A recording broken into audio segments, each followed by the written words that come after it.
है उसकी जघन्य हत्या बंद हो, इसके लिए हमें अपनी अधिकार के लिए आवाज़ उठाना होगा। दीदी ने बहुत अच्छी बात बताई करपात्री महाराज का, तो मैं उस पर थोड़ा विस्तार से प्रकाश डालना चाहता हूँ कि करपात्री महाराज जब गौ रक्षा को लेकर, गौ हत्या पर प्रतिबंध लगाने को लेकर और गौ को राष्ट्रीय माता की दर्जा दिलाने को लेकर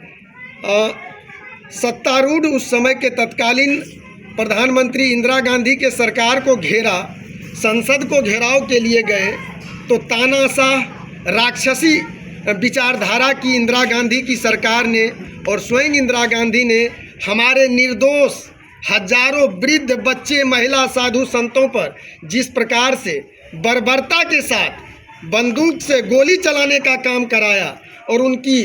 बेजान शरीर, जो हमारे साधु संत जो सतमार्ग के धर्माचार्य होते हैं, लोगों को शांति सद्भावना का प्रचार करते हैं, विश्व की कल्याण की बात करने वाली यह सत्य सनातन धर्म,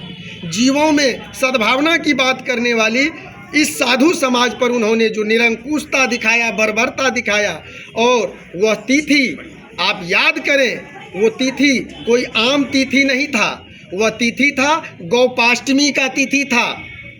जब हमारे संसद उस परिवेश में जहाँ यह धरना प्रदर्शन चल रहा था,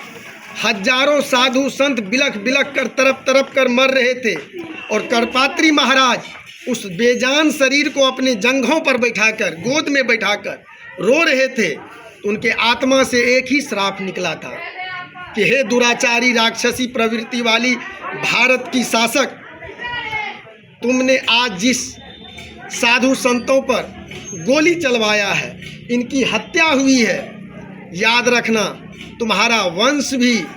इसी प्रकार नाश हो जाएगा। याद करिए, उनके सारे वंश की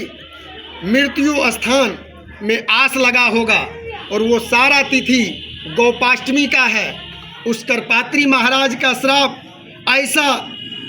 तांडव मचाया उस तानाशाह बर्बर विचारधारा की राक्षसी प्रवृत्ति की इंदिरा गांधी के परिवार में कि जब संजय गांधी मरा, आकाश में वो तिथि था गौपाष्टमी का। जब राजीव गांधी मरा मद्रास में, वो तिथि था गौपाष्टमी का। और जब इंदिरा मरी आवास में, वो भी तिथि था गौपाष्टमी का। तो हमारा सत्य सनातन धर्म का नाश करने वाले कोई भी दुराचारी हो, कोई भी कितनों बड़ा शक्तिशाली हो, जब रावण, कंस जैसे, हिरण्याक्ष, हिरण्यकश्यपु जैसे दानव इस पृथ्वी पर नहीं टिके, तो आज का सत्ता पक्ष अगर कोई सत्ता के मद में आकर सनातन संस्कृति का विघटन करना चाहेगा, नाश करना चाहेगा, हमारी संस्कृति, हमारी सभ्यता, हमारी आस्था, हमारा पूजनीय